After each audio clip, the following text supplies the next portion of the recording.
Hi, this is Joey Gilkey with salesdrivenagency.com, and you are listening to EA Interviews. EA Interviews? Episode 285. Inspiration, transformation, success stories, and the imperfect action round. 7 days a week. Join Mario Ficini for today's Expert Authority Effect interview. Sales. You probably want more for your company. I know I do, and it's something that me and my team are always thinking about, and I am super excited to have CEO Joey Gilkey here today to be talking about sales in his company, Sales Driven Agency, because he's done some impressive things and he's going to be sharing them with you right after we thank our sponsor. Every business needs a book, including yours. Visit freebusinessbookpublishingcourse.com today to learn the 7 steps to publish and promote your nonfiction lead and profit-generating business book in 8 weeks. Once again, that's freebusinessbookpublishingcourse.com. Here he is, ladies and gentlemen, Joey Gilkey. Joey, how are you feeling today? What's up, Mario? Man, appreciate you having me on. Feeling pretty honored and humbled to share the stage with you here. Well, I appreciate that. I always appreciate the kind words, but the pleasure and honor is mine because I was looking at your one sheet and I don't want to read off of it, but holy smokes, you've done so many good things working with such big companies and increasing the sales and growing those companies. So let's just dive in and talk about that. Sales are vital. They're the lifeblood for any company. What would you say most people are doing wrong with them and what can they improve? Yeah, I think honestly, man, there's again, and there's B2C, there's B2B, there's high ticket, there's low ticket, there's all these different sales that we can make, right? I operate mostly in the high ticket B2B. However, a lot of principles we talk about are very applicable across the spectrum. The biggest mistake, honestly, is just not knowing who you serve. There's no shiny object there. There's no software tool that helps you get there. It's who is your tribe? Who is it that you can serve better than anyone else? Because when you can really nail down on the dream client, understanding who it is you serve, you understand their pain points, their goals, et cetera, the opportunities for sales open up tremendously. And you can have the shiny objects, you can have the tactics and the strategies, but if you're not talking to your audience how they want to be talked to, if you're not solving the pain points that they have, if you're not helping them achieve the goals that they want to achieve, the tactics, the strategies, all those things kind of fall to the wayside. They're not going to be effective. So the biggest thing is just not knowing who it is you serve. How many companies do you deal with that really don't know that or don't have it dialed into the point where it's very little work for you? Do you have to walk everyone through some sort of an exercise to dial it in, or do most of the companies come to you already knowing who they're serving? Yeah, I would say that we have a fairly aggressive qualification process internally in terms of who we actually even allow to get in the room with us. And that. I think there's a level of ego and arrogance there, right? Of do they even deserve to be in the room? But there is some qualification process for us of certain things that we're looking for in an ideal customer, right? We're dialed into who our tribe is. And part of our tribe is someone who does either have an aggressive desire to dial it in and they want help with that, or they already have it dialed in and we can just take off from day one. And so I would say for us, 80%, 70% have it fairly dialed in on at least a general idea of who they want to serve, and they want to kind of turn that up to level 10, and we can help them with that before we start getting into all the sales operations and helping hire, train, and manage salespeople and all that fun stuff. That's number one. If they don't have that foundation, they're just not likely going to be a good fit. And the other 30% who don't have it figured out, they're aggressively trying to figure it out, and they're asking for help and say, "Hey, we see the value in really niching down. We see the value in really defining who it is. We just don't know how to practically do that, but we're willing to let you captain that with us to help us get there." I want to dive deeper in this part, and I'm going to ask you about PCM next, but this is so vitally important because I think a lot of people, like you're saying, they might have an idea, but it's just not super crystal concrete. And, I've heard of scenarios too, where you do exercises, you do this, you dial it in, and then 6-12 months, something changes, the market changes, the business changes, and you have to readjust because now you're also going after a new audience or super refining the one you existingly have. So if someone's out there right now in expert authority world going, "Hey, we're doing good business, we have an idea," do you have some steps or a checklist, or what are the things you look for when you're going, here's how we're going to take you from that 70-80% to 90-95? How do you refine it to that point? Yeah, so there's really two main categories. When we're making an ideal customer profile or a dream customer profile, depending on how small of a niche you're willing to go after. I look at first three things before we talk about those two categories. The three things I look for is um, who are the folks who I have. So if you could draw three circles, and in those circles, I want you to think about who have I enjoyed working with the most. What were the most profitable projects I've ever done, or projects or deals or whatever. And third, who have I solved the biggest problems for and had the best results for? And typically, if there's an overlap in all three of those, that's probably someone that's operating in your ideal dream markets you want to go for. So that's a very brief exercise. You can just scratch that on a piece of paper. Once you actually get a little bit closer to who that is, some of the exercises we're looking for is defining the demographics, which are the things that we always typically want to define, right? The location, the size, the revenue, the titles of the decision makers, how many types of decision makers are there. But then there's the psychographics, which that's not the stuff that's just plastered on a website. It's not plastered on LinkedIn necessarily. That takes deeper research. That takes really knowing your tribe, asking the hard questions. The psychographics are the internal things. Why do they make their decisions? What does their day-to-day look like? What pain points come with that day-to-day? What are the goals that they really want to achieve based on where they're at as a demographic, right? So if they're at a certain size, certain location, certain whatever, on the demographic side, what goals typically come with that, or what pain points typically arise from that? Other things are like, what content are these people consuming? What channels are they present on? All these things are going to really play into your sales process, right? If you know what they're consuming, their pain points, their goals, what channels they're operating on, you now have a pretty solid you have the bones of a solid campaign already, because you know where they're spending time. Okay, well, that's where you're going to go find them. You know the content they're consuming. Okay, that's the content we need to create. You know their pain points and goals. Well, that's how you provide your solution to either solve that pain point or help them achieve that goal. And so when you can start nailing that down and asking the hard questions, not just demographically, but also psychographically, and if you don't know that, ask them. It's really easy to bribe 20 people in your ideal market to ask them questions. People are a lot more willing to give you information than you probably think. What would you say is a good way to, let's say, entice them to do that? Do you offer them, hey, a gift card? Do you say, hey, take this survey just because? Do you say, we'll give you just straight up cash? What have you found works best to get the... Yes. So we've done a wide array of things. So when I created what I would consider my greatest success in terms of me starting a business that was super profitable, for us to create, I knew who I wanted to serve, right? That was pretty nailed down. But in terms of knowing exactly what they needed, I knew the lane in which, that they probably needed, but I didn't know the specifics and how I was going to create the offer on that. And so what I did was I built a list of 100. And of that list of 100, pretty simply put, I said, hey, I know you probably get asked to go out for coffee all the time. I know you probably get asked to go out for drinks all the time. Obviously, we don't live in the same city, right? And so what I'd love to do is I'm going to send you a coffee. And so if they don't drink coffee, I'll do tea or whatever. You can use a service like, I believe it's called thanks.io or postal.io, where you can actually just virtually send them a gift card. And you'd be surprised. I mean, a lot of people are just like, I don't want the coffee, but I'll give you 10 minutes, right? That's all I'm asking for. And it's the way that I position it, right? So it's, hey, let's just say I'm reaching out to Sally. Hey, Sally, I operate in your space. I'd be lying to say if you weren't an ideal customer, but I don't today have anything to sell you.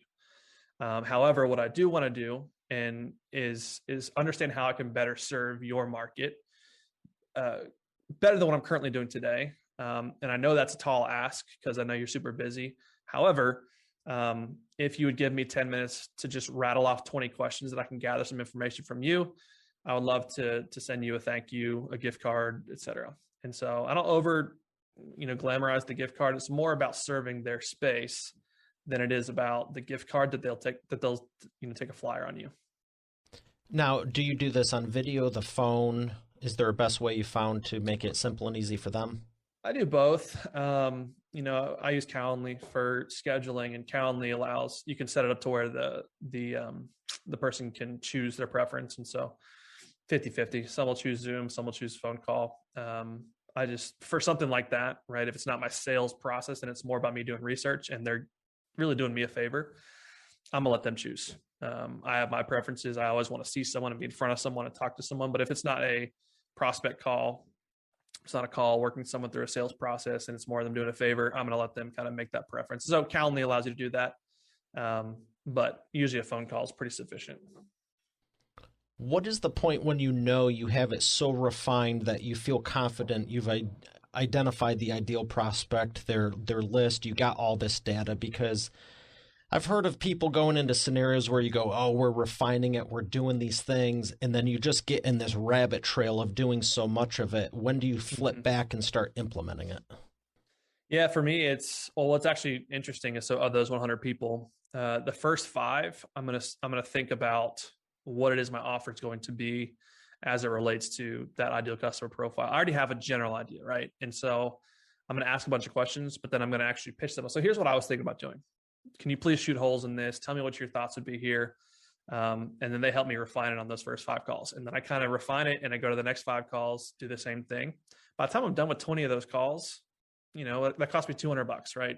$10 gift cards, 20 people, $200, and I've got a refined offer. And to be quite honest, this is not necessarily the goal of doing it this way, but I've probably got 6 or 7 prospects out of those 20 calls because they're like, if you can actually do that for me, when you actually roll it out, will you let me know? And so not only does it help me create an offer, but it also helps me create the first few clients if I really wanted to roll out something new, right? And listen, I haven't rolled out anything new in a long time outside of, additions to what I've already currently been doing. But if you're thinking about niching down and creating a specific offer for a specific market, that's a fantastic strategy to not only just gather data and help you refine an offer, but also potentially get the first, couple of customers out of it. When you're working on offers for yourself and you're taking this data from existing people, maybe you've helped them, maybe you not, maybe you just know you can help them solve the problem. Do you have people ask you questions? Do you just do all of this on your own? Is there a best way to achieve this without wasting your time so that way you get the maximum result? Yes. I mean, I usually have a fairly scripted amount of questions, but I also let it kind of go where it wants to go. Right. And people are going to allow me to, or they're going to at least say things in those calls that I wasn't even thinking about. And like the last question you asked, how do you kind of protect yourself from just always reiterating and going down the rabbit hole? It's very easy to do that. And as entrepreneurs, we kind of do have shiny object syndrome. So we always think the grass is greener, in the next field or whatever. I'm a big fan of project done versus project perfect. I'd much rather ship a project, get it going, get data back. And then if I have to make an iteration, I'm going to make an iteration that is an 80-20 iteration. If you guys have heard of Pareto principles or 80-20, I always want to see how do I maximize what I'm charging someone and the results that I'm getting for them while minimizing the amount of effort or things that have to go into it. That's how we increase our profit margin. I don't know if that answered your question, but that's, for me, that's kind of how I'm thinking through how do I protect my time? How do I also create offers around that time with them? Yeah, and that's great insight because it's fun to get that data back. And, I've done surveys and different things myself, but it's very easy to start going down that path going, well, I got 80, maybe I should go for 200, 300, whatever the case is. And you have to implement it. Like you're saying, you can't just have all this data and stare at it and have this beautiful spreadsheet of whatever. Right. I mean, you'd be best served if you did 8 of them and implemented it and never made it to 10 or 20. Now, I'm not saying to stop at 10 or 20, but the implementers always win. So when it comes time to implement, do you work with your team on that? Do you get 100%. Some help? Okay. So you're not trying to do all this on your own and process it. No, I mean, thankfully I've been fortunate enough to be at a place now where I've got a fantastic team. They do a lot of the day-to-day in the weeds. I would say today, as it stands today, I'm talking, everything we've been talking about before, things that I've done in the past before we got to where we're at today. I would say I operate far more in the CEO role now, where it's captaining the ship, leading the team, motivating the team, making sure that all the directors are doing what they should be doing and making sure they're aligned with our core values. So I do have the team that kind of does that. Now, if you're a solo shop or you got a 1 or 2 person shop and you're spread pretty thin, do what you can. But you're exactly right. Ship it. Do implement what you found, and you can make iterations down the road. Prioritize getting revenue in the door, because revenue opens up more freedom and opportunity and flexibility for you to then have that playground to play on to optimize your offers and grow your team. Exactly. Yeah. Delegation is an art. A lot of folks don't understand how difficult it is to delegate, but once you've done it a few times, it becomes a lot easier, right? It's not hard, or excuse me, it's not difficult to delegate. It's just hard, right? That's what I really mean to say is delegation is really just having documented processes for your team to do, trusting your team to do it, which is the difficult part, right? Or the hard part is relinquishing control. Until you get the right people in place, because I agree 100%. The first iteration of my team years ago was, man, what if they mess this up? It's like, well, you're not that great at 90% of what you're doing anyway, because I wasn't in my zone of genius, because you're just doing everything when you start. It's like, there was times I'm like, they flat out told me, I think I'm going to mess this up. I go, I assure you, you can't do it any worse than I am. Literally, because I know what I'm good at. This is one of the things I'm really good at. Some of the other stuff, I frankly have just fired myself. I'm like, I shouldn't touch that. Mm-hmm. Yep. So, and most people should. They should fire them. That's actually what's funny is I have a Fire Yourself Academy is one of our lower ticket offers. Yeah. That's fantastic, because when you get the right people in place, like my team that I have now, I'm very thankful for, because I can, it's taken a minute or two, but I'm very thankful now because, especially with the production of the show and our author clients and the SaaS that I developed, there's things I need this, and it's like a message through Basecamp.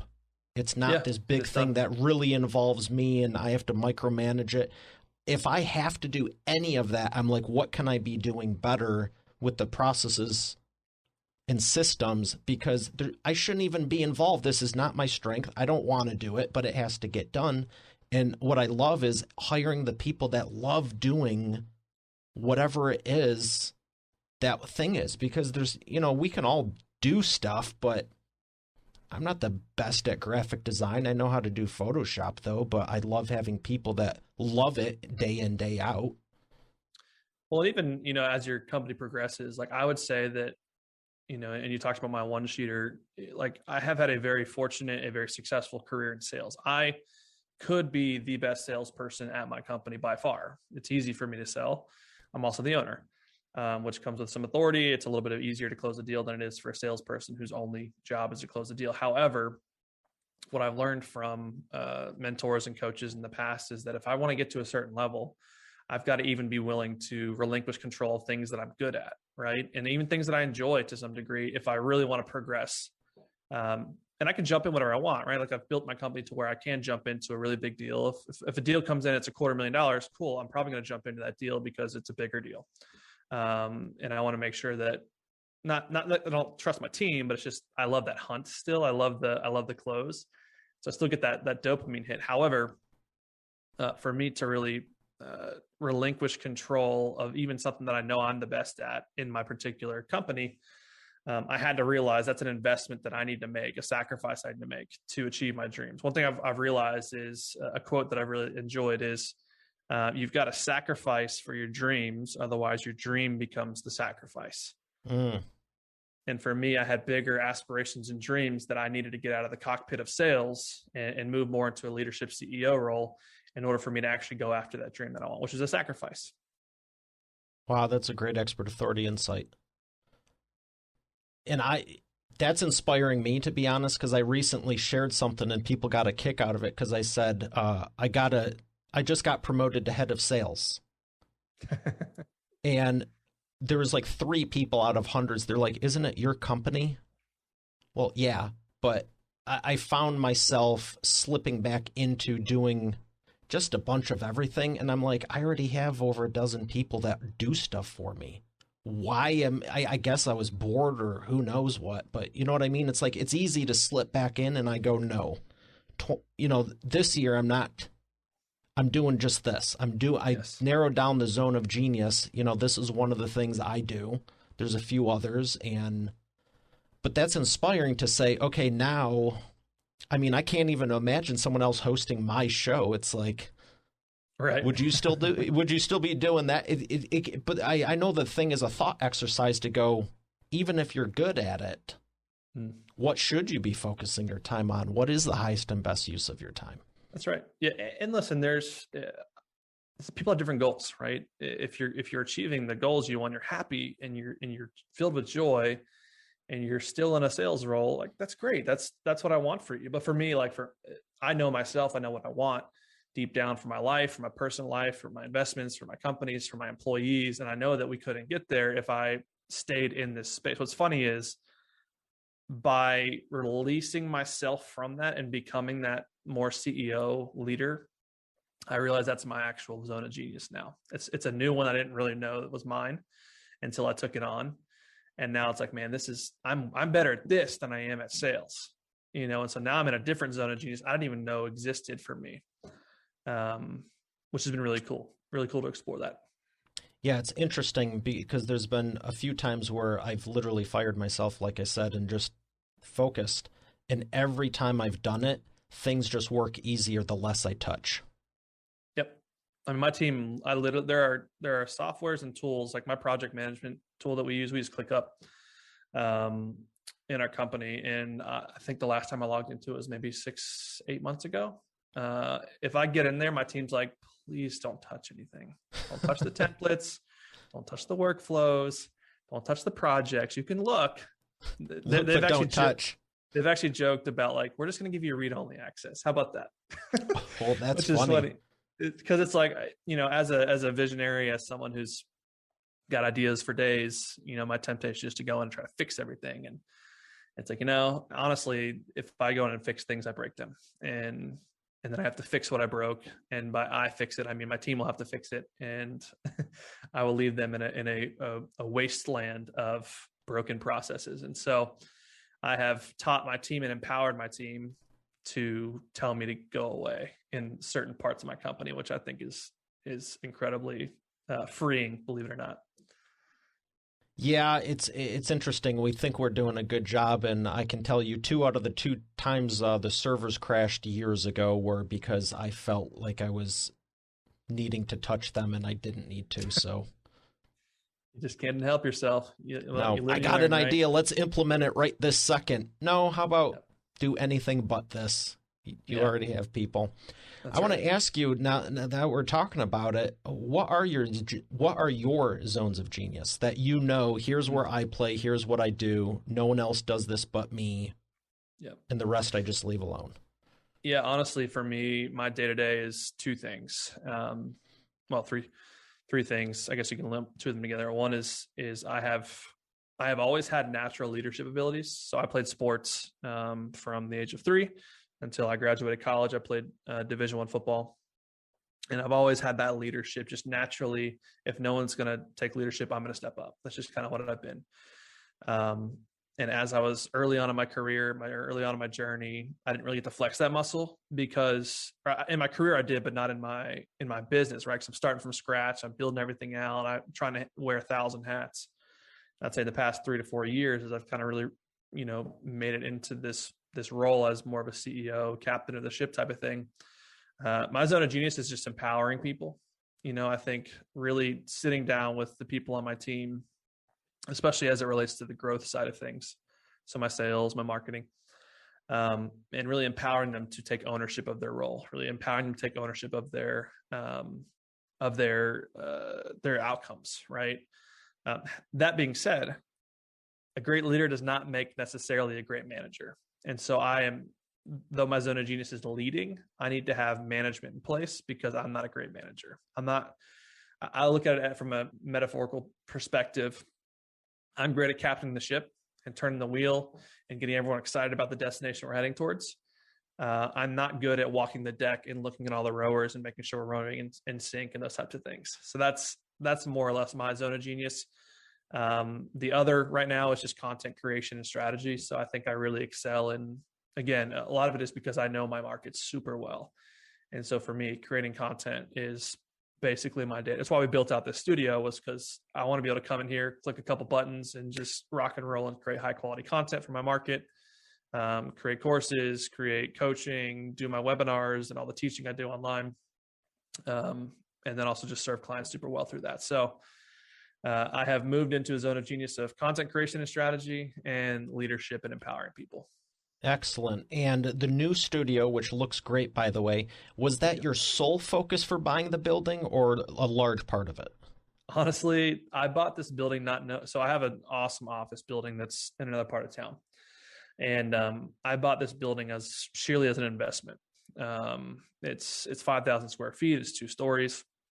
The top floor was offices that kind of were like, they were apartments that were converted to offices.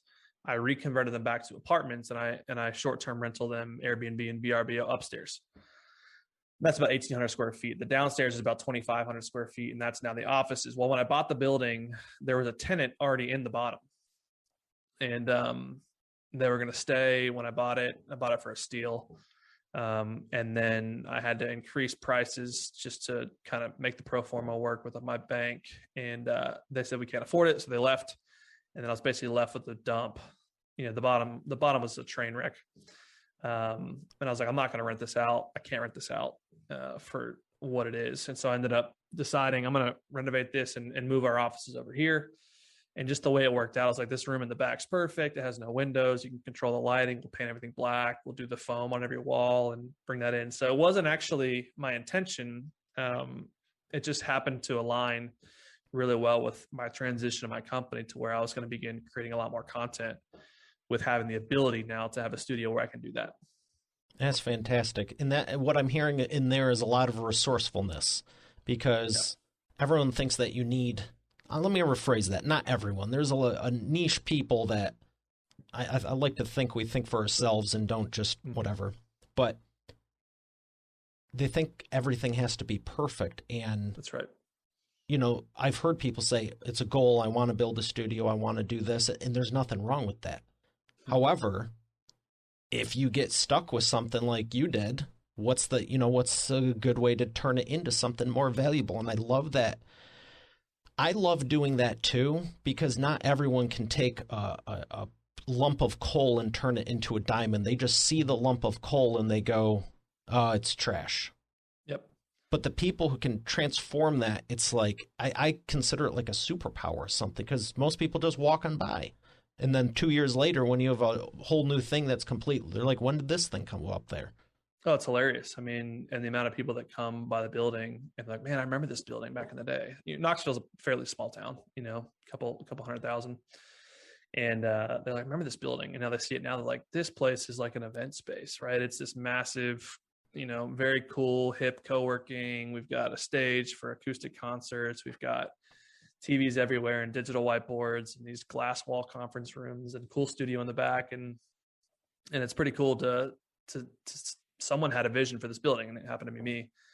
And people have gotten pretty excited about that. So yeah, I wouldn't say I'm a creative in the sense that I'm not like an agency creative where I'm like a digital, marketing type of creative, but I am a creative in terms of I'm very strategic in how I think. And I think I'm a master problem solver. And so I think you're right. There probably is a gift there, but something you said was you don't need to have being resourceful. A phrase that I used to live by before I had resources was, you don't need resources to be resourceful. Resourcefulness is not tied to having resources. Now that I have resources, I just get to basically pour gas on it and turn it up 10 notches. But that's something that people can take away. You don't need to have, this studio, even though I had resources when I bought this building, it started off with very simple equipment. Very, if you look back at some of the earlier content from it, it was not nearly as nice as it is today. And I'm sure it'll be even nicer a year from now. What's actually funny is a tenant who wants to move into the building is a video production agency. And they want to use the studio and they want to supply even more equipment. So maybe I'll get even better stuff next time you see me. See, and that's what's so great, because not only did you make it better already and add that value, but whenever you decide to exit from it, it's already worth more already. And it's only going to continue to go up, because now other people are seeing it, and the value came from, your head. It came from it was pretty cool. Just seeing it. It was really cool. Yeah, it worked out perfect. And what's funny is I still have the other office building because it's in like a really iconic building in town, and I didn't want to let go of it. But I've gotten creative with that too, to where I'm subletting it to a point where it pays for what I would pay, and I still get to use it whenever I want. So nice. Again, resourceful, creative, strategic thinking there. So this also, I love that we're talking about the vision. I love that we're talking about dialing in and knowing who you're talking to, because you can do a $100 million campaign. You're talking to the wrong person, kind of pointless. Yep. Let's talk about the PCM. How important is this, and how can people do it better? Yeah. So, and refresh me on PCM. The profits, conversions, and margin. Oh, got it. Yeah, we changed the letters. That's why it's hilarious you said that. So we changed it to, for us, we call it the exponential growth formula, or exponential revenue growth formula, and we changed the letters around. That's why he's like, that sounds super familiar, but what is it? So it's actually leads times win rate times client value. So when we think about growth, we think about growth differently. So most folks, when they think, I want to take my business from, let's just use a round number, $1 million. I want to double my business to 2 million. So going from 1 million to 2 million is a tall task, right? To go 100% growth in a year is tough for some folks. And when you say, hey, I want to go from 1 million to 2 million, what do most people think of when they want to do that? I need more leads, right? Instantly goes to, well, let's just do easy math here. If 10 leads per month, closing at 20% average deal is $50,000, and I close, that means I'm closing 2 deals per month, which means I'm closing $100,000 in business per month times 12 months, roughly 1.2 million. Okay. So therefore, if I want to double my business, I need to go from 10 leads a month to 20. Easy math, right? Just double my leads. I'm going to keep my conversion rate the same, my client value the same. But what we find is that's really difficult, right? It's more expensive. Right? How am I going to get twice as many leads? All you have to do is run a Facebook campaign on ads and update your limit on the credit card, right? Super easy. Yeah, just up your prices. and so that's how most people think, though. And that's why they're always chasing these silver bullets of, I need to try this thing, right? LinkedIn automation. I need to try this next thing, which is account-based marketing. I need to try whatever it is. And I'm not saying that's wrong. I'm not saying leads is bad. However, I think a lot of us are struggling with what we call lead disease. Lead disease is the other 80% of that 20% win rate. Where's the other 80%? Why are they falling out? If they're qualified, why are you not closing 8 of those 10 deals and you're only closing 2? Well, that's one way to grow. There's 3 categories. We have leads, we have win rate. Win rate is how many of those leads are we closing? And then we have client value. What is the average annualized value of a client for your business? And so the 3 ways you can grow is you can double any one of those categories, right? I can go from 10 leads to 20 leads. Hard to do. I can go from closing 20% to closing 40%. Also hard to do. Going from $50,000 in client value to $100,000 in client value. Hard to do, right? All those things will get you from 1 million to 2 million. However, I'm about sustainable, predictable, scalable growth that doesn't go away overnight, right? And so the way that I think about it is the magic numbers I want you to remember is 26%. If I can increase all 3 of those categories, how many leads I have, the client or the win rate, and the client value by only 26%, you multiply all 3 of those after you've grown them 26%, you're going to double your business overnight. And so all that is, if you think about the numbers, 10 leads, instead of going from 10 to 20, 10 to 12 and a half. Yeah, 13. So that's not hard. How do I find 2 to 3 extra leads a month? Close rate. I don't have to go from 20 to 40. I go from 20 to 25, right? So instead of closing 1 of every 5 deals, how do we get better at our sales process to close 1 of every 4 deals? And then the last one is client value. Instead of just doubling our prices overnight, which is inevitably going to hurt our conversion rate, why don't we work on getting it up from 50,000 to 62,500, or getting it from 10,000 to 12,500 on an average deal? So if you do all 3 of those and you do the multiplication, feel free to scratch it on a napkin. I promise you it's going to be double what your first number was. And it's more sustainable. It's not going to go away overnight. And I promise you, you keep increasing by 26%. That's when you start seeing that's what we call exponential revenue growth formula, is because you'll start seeing exponential revenue growth. You'll go from 1 to 2, 2 to 4, 4 to 8, 8 to 16. really fast by just doing 26% incremental growth. That's that compound effect going into effect that the banks are taking advantage of for the compound interest. That's right. It's no different than anything in finance world. You can do it in your business growth model. Just think of it as there's 3 levers I need to pull on instead of always obsessing over leads and having lead disease. And also, we should be capitalizing in our own finances, not just the banks. I want to make that clear as well. Very clear. So do you do this 26% year over year? Yeah. So it is. I mean, it is what you want it to be. I'm just doubling your business out. That's the thing I'm always trying to do is how do I double my business? So, the next year, and again, this is all averages. So I'm looking at 10 leads per month. I want to get to a 12.5 lead per month average over the course of this year. And when I do that, and I do the same thing with win rate and I do the same thing with client value, it's going to double my business. Then the next year, my goal, and I might get there a lot faster than I think, right? The more you emphasize sales process, the more you get really strategic with how you do sales, and the more dialed in you get, the easier it is to make that 26% jump. And then I go from 12.5 leads to roughly 15.5, 16 leads the next year, or per month on average. And then I go from a 25% close rate to a 31% close rate. How do we go from closing one of every 4 to one of every 3? At some point, you're going to hit a cap. And then it's a matter of pouring on the leads, and it's a matter of growing client value. But most people who are probably listening to this are probably not at the point where they've hit that cap in all 3 categories. And so, yes, my goal is to year over year grow at least double. That's fantastic. That's very fantastic, because it doesn't seem like a big deal when you're doing it 1 year at a time. Now, if you're impatient and can't delay gratification, of course, let's go grow 10,000% this month. Okay, but when you break it over 5 or 10 years, it's not that big of a deal. It's just natural progress that you'd be doing anyway. Yep. And it's more sustainable, right? Like growing by 10,000%, you probably found some silver bullet that worked for today or this quarter or this half of this year. But what happens when an algorithm change happens? What happens when that growth channel is saturated with everyone else who figured it out just like you did? And so that's my thing is if you grow sustainably, you're actually it's the tortoise and the hare kind of.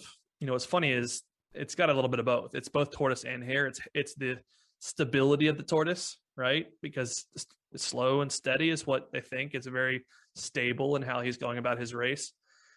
But at a certain point, if you can grow each one of those by 26% and double your business, there's a little bit of hair involved there too.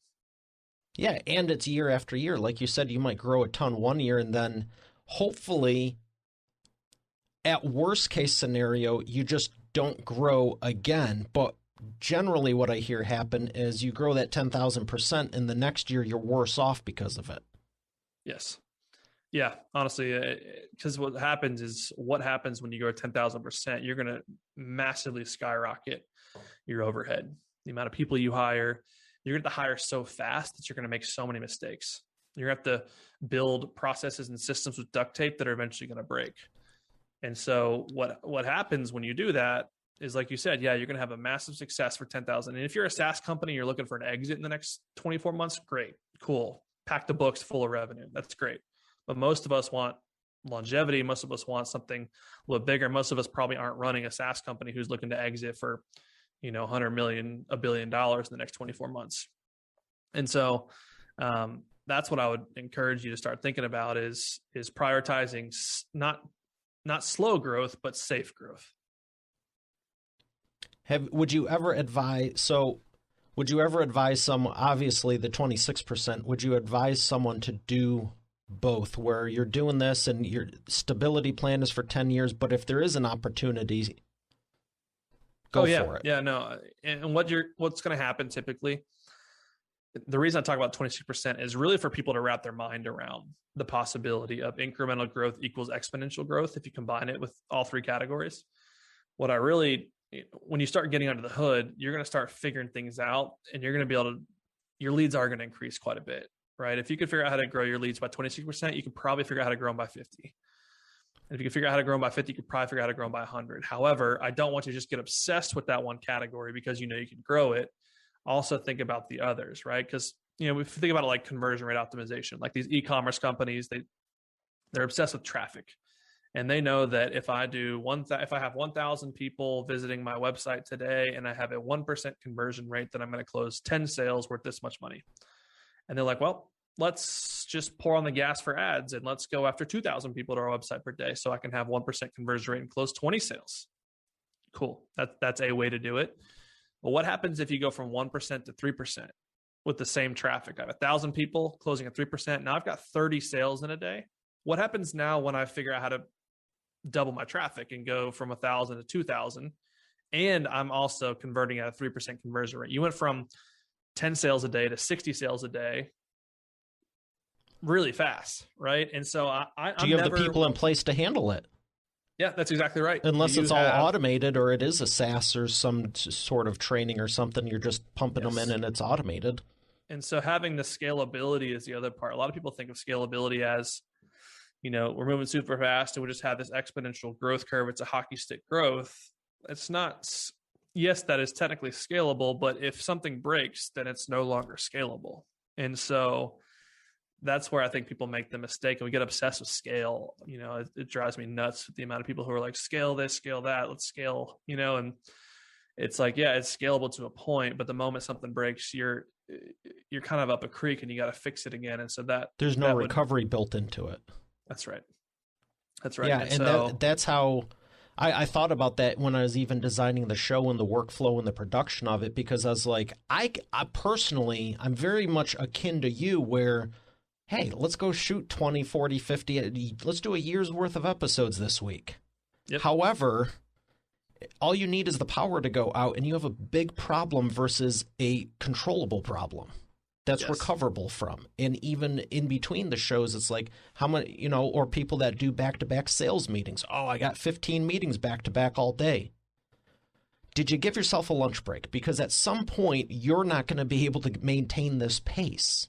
I love figuring out the frequencies. You can't even, it's the pace, but it's also usually there's a level of fatigue. And so you might have 15 calls and you might be optimal for 7 or 8 of them, and you start losing your optimal, and then your conversion rate takes a hit on the second day. You'd almost be better off doing 8 calls a day and being consistent there than you would be. Because it's only 15. taking 10 or 20% of your energy instead of draining your gas tank. Exactly. And so it's all about that balance. And yes, you could pour and you could push the throttle down on any one of these categories at any given time. But most of us haven't focused on all 3. I would say if you are focusing on all 3 and you're cognizant of all 3, and you know that you're able to move the needle for all 3 of them, then you've probably earned the right to start pouring the gas on one or the other that you can really impact. And usually that's leads. But I usually tell it this way because most people are just going to get obsessed with leads because it's the easy way out, or at least it seems like the easy way out. Well, yeah, especially if you have a SaaS or a training or something automated where it's literally going through Infusionsoft and it swipes the card, everyone's happy, they get delivered. I mean, who wouldn't want to increase the MRR? But at the same point, you're dealing with people at some point, even if it's a SaaS or computer or anything software related. Mm-hmm. Or technical, you're dealing with people at the end of the day, and not everyone is the Terminator and wants to walk around like a robot, just, you know what I mean? Pressing buttons and making sales. Yep. That's exactly right. And I think the other thing too is people don't, the last part of that, the client value part, people are afraid to increase their prices, And so that's why they get so focused on leads, is because they don't want to focus on client value. There's a great analogy of the savvy businessman went to this barbershop, and he's been going there for 10 years. And he's really good friends with the owner of the barber, and got the same haircut for 10 years straight. And he's sitting there talking to the barber, and he's like, "Hey, John, you seem like you're stressed out today." And the barber's like, "Yeah, it's just, I'm back to back to back all day long. I have no margin in my life." He goes, savvy businessman goes, "Well, just double your prices, man. I've been coming here for 10 years. You've been charging me $10 for a haircut. Start charging 20. He goes, "Double my prices, I'll lose half my customers." It's like, yeah, well, that's the same revenue. That's the same revenue. And now you have more margin to grow on top of that. And so it's just incremental growth and less work. And so you can choose to pack your schedule again now with $20 haircuts instead of 10. And then double your prices again, or increase your prices again, and you might lose half. but you're doing the same amount of revenue. And so it's just a matter of iterations and incremental growth. And a lot of us are just afraid to do that. We get stuck in our ways. And to the point we started this great conversation on, you're also going to be attracting, I would say, a higher caliber of clientele if, yes. I'm going to lose half the people. Well, someone that's willing to pay 20, but, someone that's willing to pay 10 but not 20, that's a different person. And conversely, someone that's willing to pay 20 and not 40. 100%. And you're starting to get more in your niche, right, of who you actually want to serve. I mean, if someone brought a Ferrari to me and said, "Hey, this is $30,000," I'd be like, "What's wrong with it?" Right? Whereas if someone said, "Hey, it's $380,000," like, okay, that's about right. That's on that clientele. And so a $30,000 Ferrari wouldn't make sense to me. And I would instantly say, "What's wrong with it?" And a lot of us treat our price in the same way. We think that the cheaper we are, the easier it is to make the sale. Sometimes it's the adverse effect. People might look at it and say it's cheap, therefore it's probably not optimal. That is a great expert authority insight. And I encourage everyone to do that, because I've said some of this before, because it's like, why do you want to have 10,000 people at $10? Mm-hmm. I didn't bring it up while you were saying it. I wanted to let you roll, but you're saying, hey, let's just go from 10 leads a month to 12 or whatever. If they're $50,000 or $100,000 deals, it's a pretty good month. You don't need 10,000 leads. That's right. And so stop focusing so much there. Again, don't neglect it, but don't obsess about it. And I think that's what most of us are making decisions today based on how can we grow our lead volume and grow our pipeline. And unfortunately, it's just, I think you're leaving a lot on the table by putting more on the table, if that makes sense. Well, I appreciate everything you've been sharing so far. I want to ask you, though, how did you get into this? Yes, great question. What's the backstory? Because clearly you know what you're doing now. Yeah, so for me, I kind of got thrown with the wolves at a pretty young age. So I was in the Fortune 100 world, worked for what was an IT recruiting company, but there was a global IT services branch to this company. And as a pretty young kid, I believe I was 23, 24, I did really well in sales.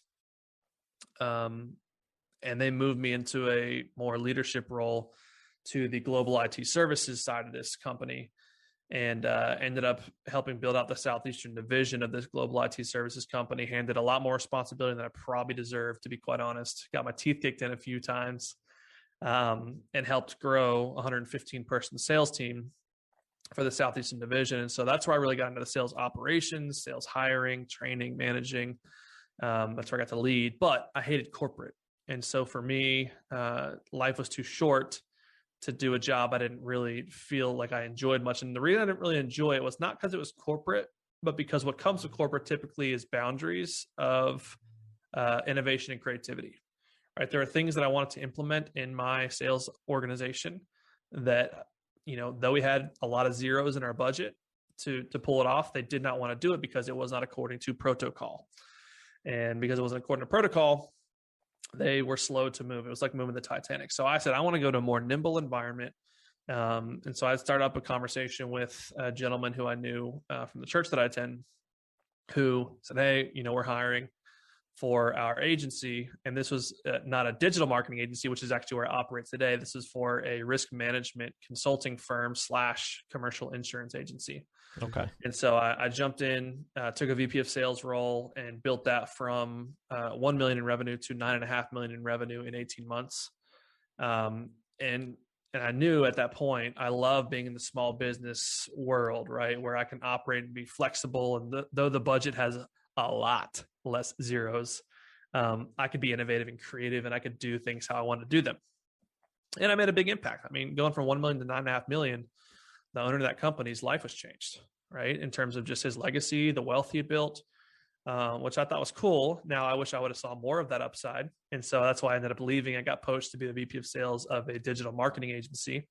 If people are familiar with HubSpot, a HubSpot agency, and ended up moving into that role, had very, very similar growth results. And that was the final time when I was like, you know what? I love growing these things. I'm good at it. I love seeing that these families of these owners of these companies who took a chance and started a business on their own and they let me in. I love that they've changed the trajectory of their life, but I want that for myself. I want to build a legacy. I want to build wealth, not just make good money as a sales leader. And so I ended up deciding I'm going to leave and start my own thing. Initially, the first 3 months before I made a pivot, I thought to myself, because I know how to grow a digital marketing agency, I'm going to start a digital marketing agency. Duh, right? That's what I thought. What I didn't know was I'm great at selling digital marketing services. I'm great at building a sales organization for a digital marketing agency. I don't love delivering digital marketing services. And so though I was getting into these big accounts when I started my own thing, and I was getting these massive SaaS companies, and I hated the delivery side. And so I said, you know what? I'm freaking done with this. I'm not running an agency anymore. But what happened was, in that time, I got in with a mastermind with other digital marketing agencies. And I really realized these are my people. Like, this is my tribe. Going back to the very beginning of picking your tribe and knowing who you serve. These are the people I really enjoyed. They're creatives. They're really enjoyable to be around. They're down to earth. These are the people I want to serve. And I know I can, right? Because I took a different path to owning an agency than a traditional agency owner. Traditional agency owner is a creative, they're a strategist, they're a technician. They probably worked for someone at one time doing marketing.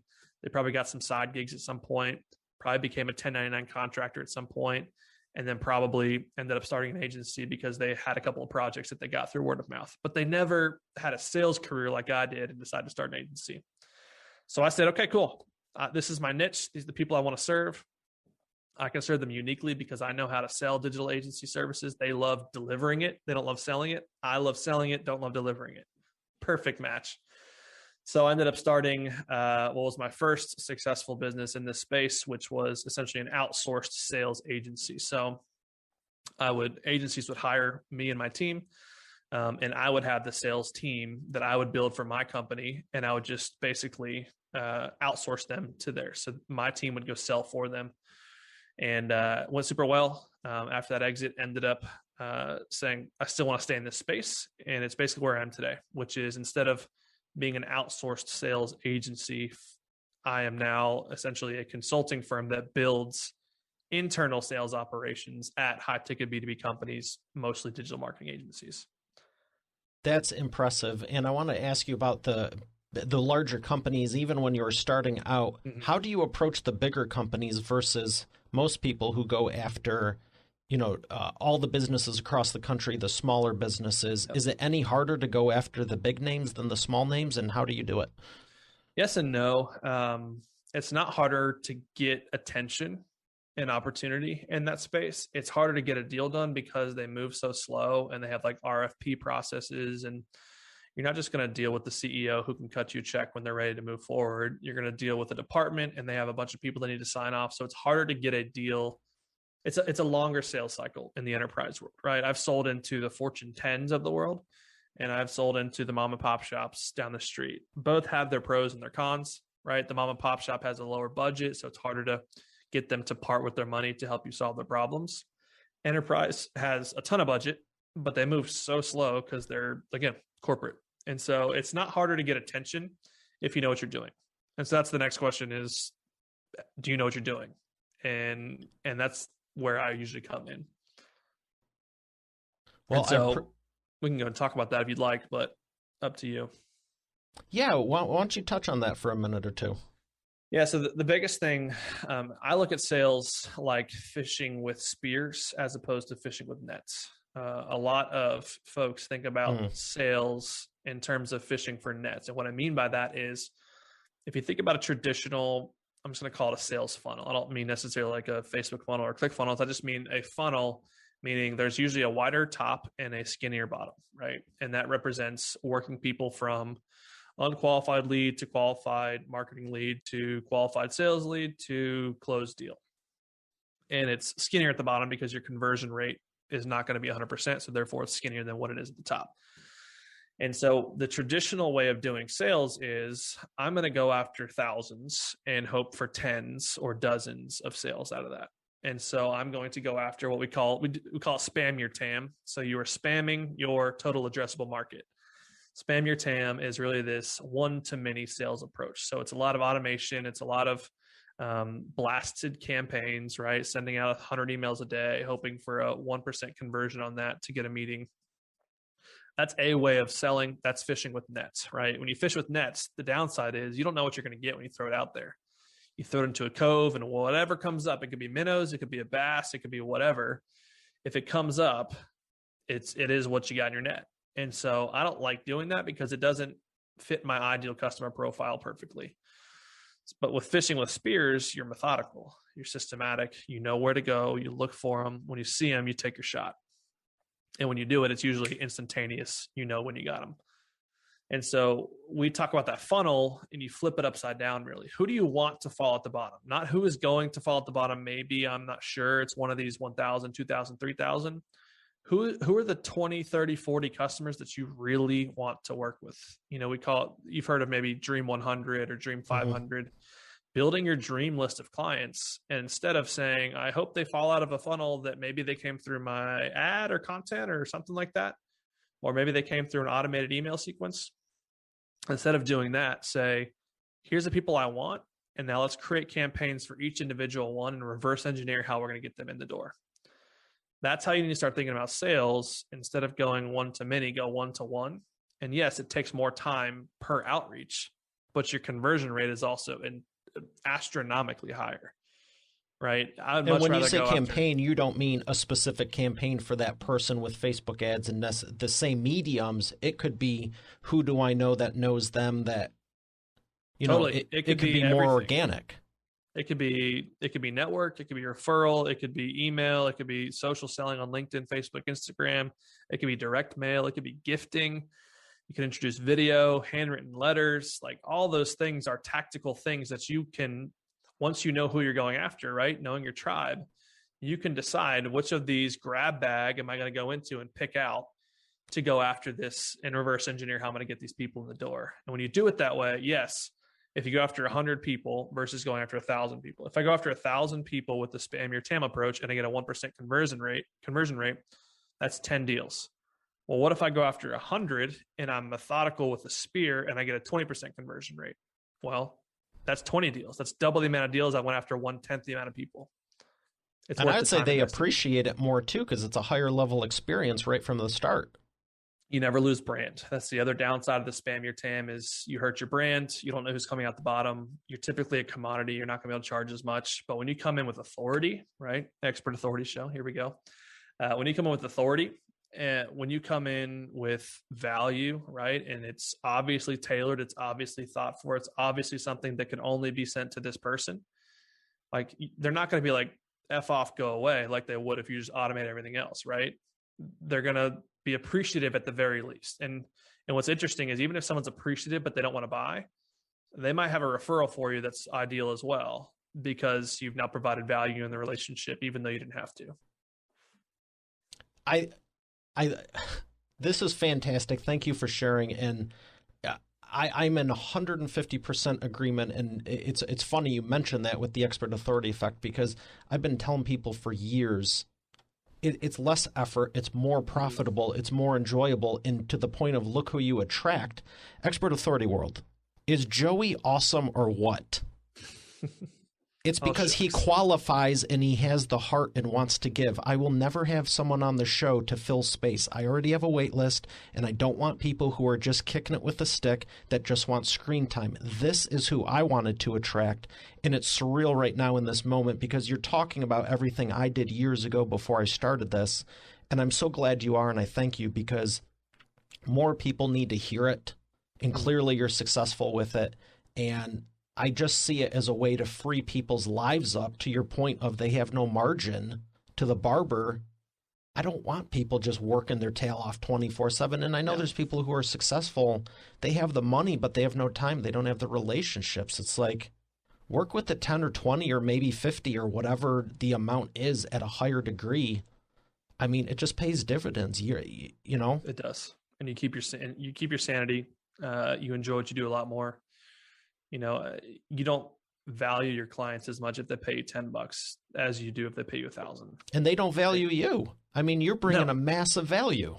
You're a commodity. You're just nonchalantly like, yeah, I just bought this building and I did this thing and we went from 1.5 to 9.5 in 18 months. And I didn't want to, I almost joked, oh, it took 18 months. Why didn't you do it in 12? Like, who cares if it took 24?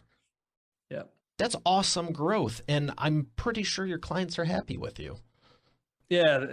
I'd like to think so. We throw guarantees on our work, and we have awesome customers. I hire client success managers and client success people for the very reason of, we want to create an experience, right? You pay us to get a return on your investment. Mm-hmm.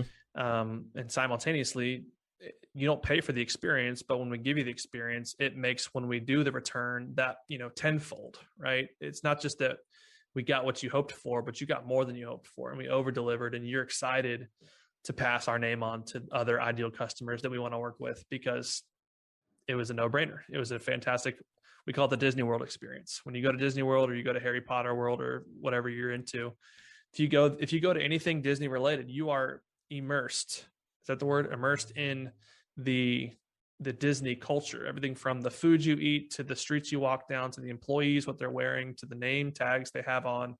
Everything is immersing into, and it's creating an experience for you. And I think thinking about your client's journey very similarly is creating an experience for them. Yeah, it's not just transactional. No. And when you do that, retention skyrockets. That's just another growth lever that increases client value, right? It also decreases client acquisition, right? If you have a client renew with you or buy again from you, it costs you $0 to have them renew. If you treat, and whereas if you lose them, you have to spend money to then replace them with some other client. And so the most profitable thing you can do is retain clients and have clients be able to refer other clients, because that is a $0 cost per acquisition.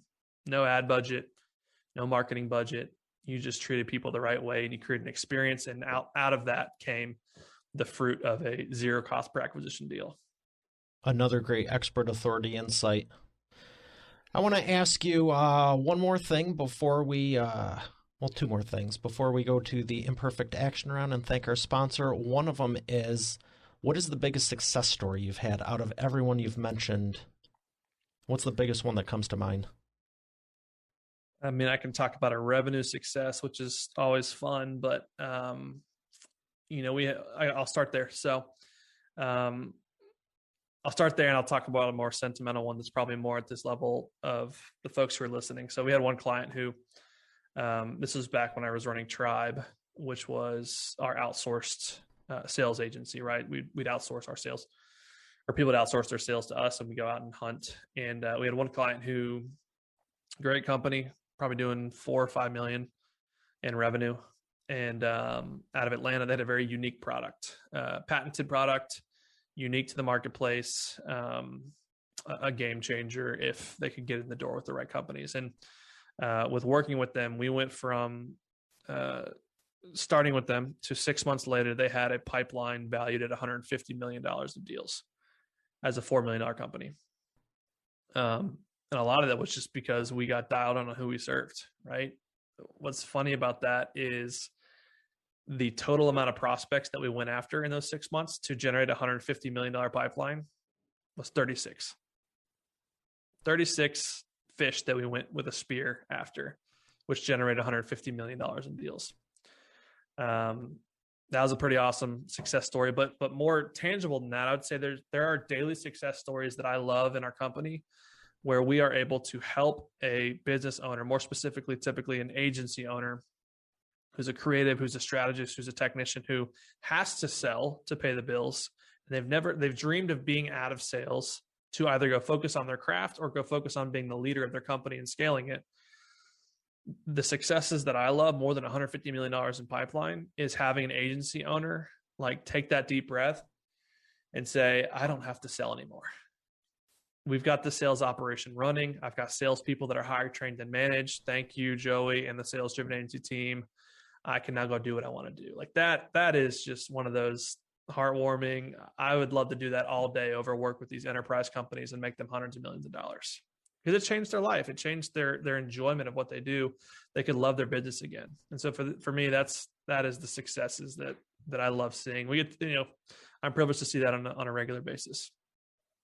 That's incredible. I'm glad you have the heart for it, and it's inspiring to get to the point where everyone, I mean, just hearing that on a daily basis, I'm thankful with the show. I'm around awesome people like you, but not everyone has that benefit. And to be delivering it consistently, like you're talking about, you might be get a couple hits in there and good, advertise the heck out of them, market them, have the testimonials on video. However, when you are at the level of competency where you can it's predictable, it might get boring for you because it's just every day, but that's that level of mastery you want to be at, the expert authority level. And yep. I think everyone should be at it. So thank you for being a great example. I got one quick question, and we're going to do the imperfect action round. It is the wheel of whatever. All right, let's do it. Oh, look at that spin. Oh, yellow or black? Let's go with yellow. It's interesting. Which one? This one? Yeah, yellow. So well, on camera it looks like, there we go. It's yellow. Nice. Painted it yellow and said it's yellow. So my question for you is, with all you've accomplished, I mean, it sounds like you've done more in your lifetime already than most people do in a lifetime, which is awesome. Where are you going the next 10 or 20 years? What's your end game? Yeah, that's a great question. My end game right now is I'm focused on my main company. In terms of the immediate, this next 12 months, we've got an awesome offer ladder that we're really tightening up. But once I had that humming, my goal is to fire myself from CEO and hire a full-time CEO that will take over the day-to-day. And then I want to go build a mergers and acquisitions play.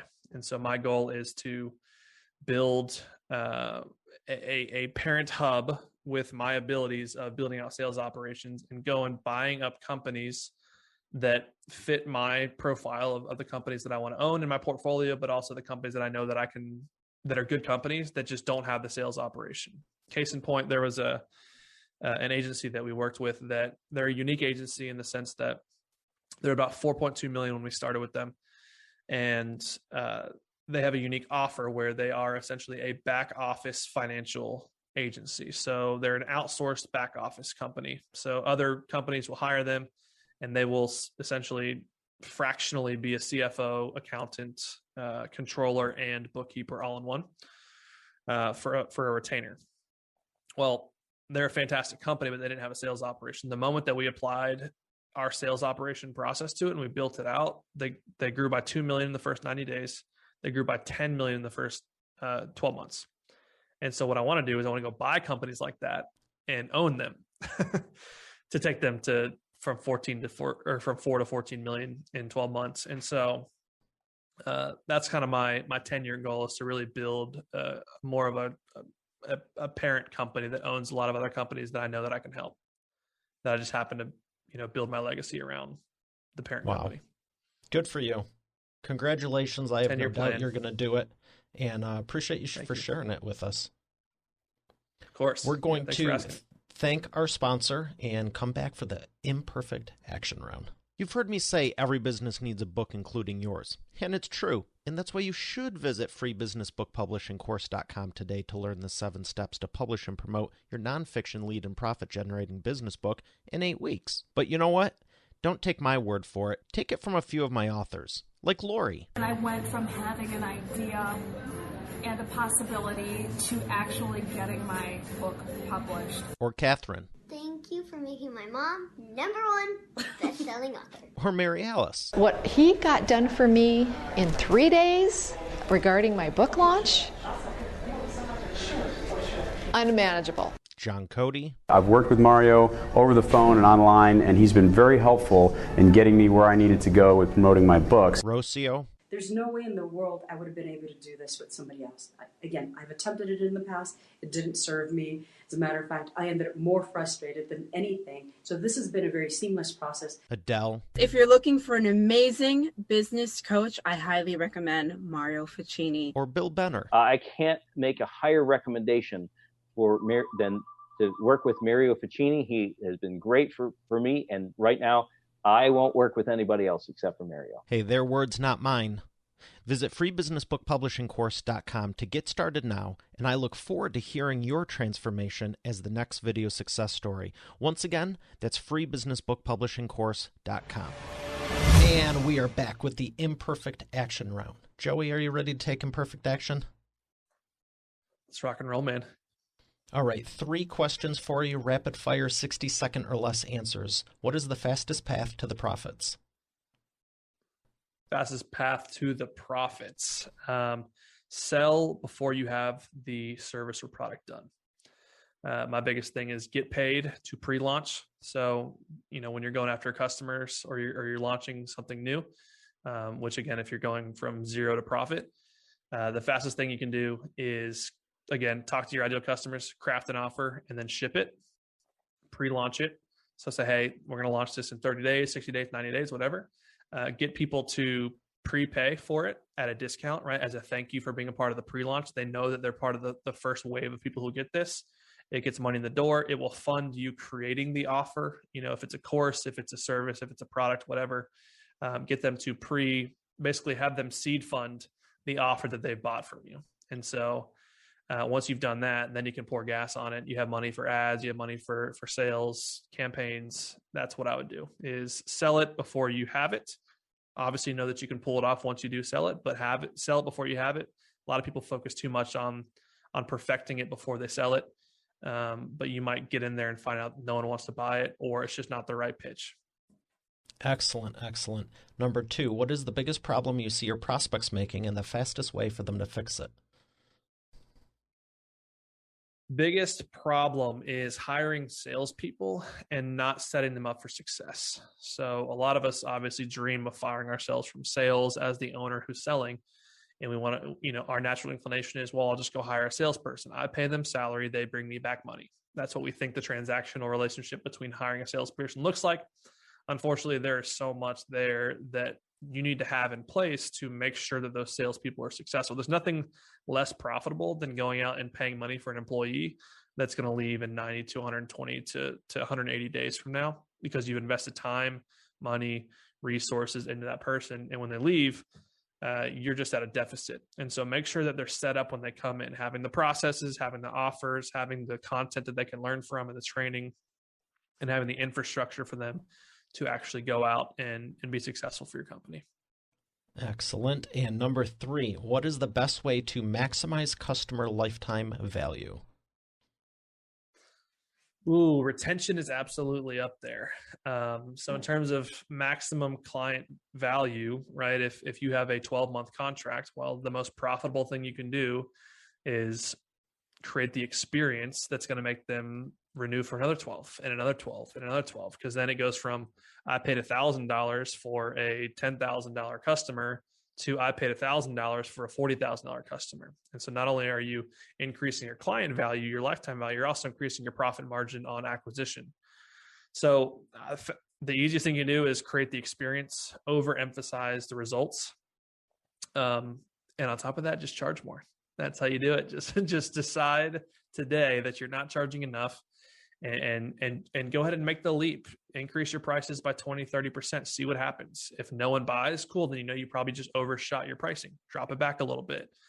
If people are still buying, then keep increasing, right? That's the easiest way for you to think through, this is how I'm going to do it. The other thing is listen to your clients, right? I have so many clients. It's really interesting. I've created offers because we have finished with clients on our contract. They have graduated from working with us. The goal is not retention. And they actually came back to me and said, hey, I would love it if you did something like this, this, or this. And I had enough clients do that to where then I created a continuity offer on the back end of our project that maximized the lifetime value. Great insights again. Thank you for those. What books would you recommend to Expert Authority World? I am a huge fan of The Go-Giver. If you have not read The Go-Giver by Bob Burg, just a fantastic book about business principles. I am a big fan in providing value and giving, and I think that it comes back to you in tenfold. That's probably one that I would really think about. Another one, just from a mindset perspective, there's one called Max Out by Ed Mylett. which looks really good. Ed Mylett is a fantastic business owner. He's done 9 figures in revenue, and he talks a lot about mindset, and he talks a lot about training your mind, training your brain. And I think, honestly, the most powerful thing in business is mindset, not skill set. I think we get so focused on the skill set, and we don't focus enough on what's our mindset behind it. Because our mind can take us much further oftentimes than our skill set. And you can get the right people to be doing the skill set anyway. Yes. And then the last one is the 4 Ds of execution. How do you become just a militaristic executor when it comes to getting stuff done? Excellent. Well, you've smashed this one out of the park. I appreciate everything you've been sharing, and the book recommendations are great also, no exception there. Where would you like people to learn more? Sure. Yeah. If you are interested in someone building out your sales operation, you can go check us out at www.salesdrivenagency.com. Pretty easy there, pretty obvious how you can get in touch with our team. You'll get put in touch with one of our senior advisors. Outside of that, I am open to network on LinkedIn. So feel free to connect with me on LinkedIn. If you do connect with me, please drop a note and say that you got sent from the Expert Authority or through Mario, and that way I'll at least accept I have like 1,000 connection requests in my LinkedIn inbox that I don't get to unless people write me a personal note and I know where they came from. I am very much the same way. I was just telling someone recently sent me something that said, "You're probably sick of all the Zoom calls. How about we just jump on the phone?" I was like, oh my gosh.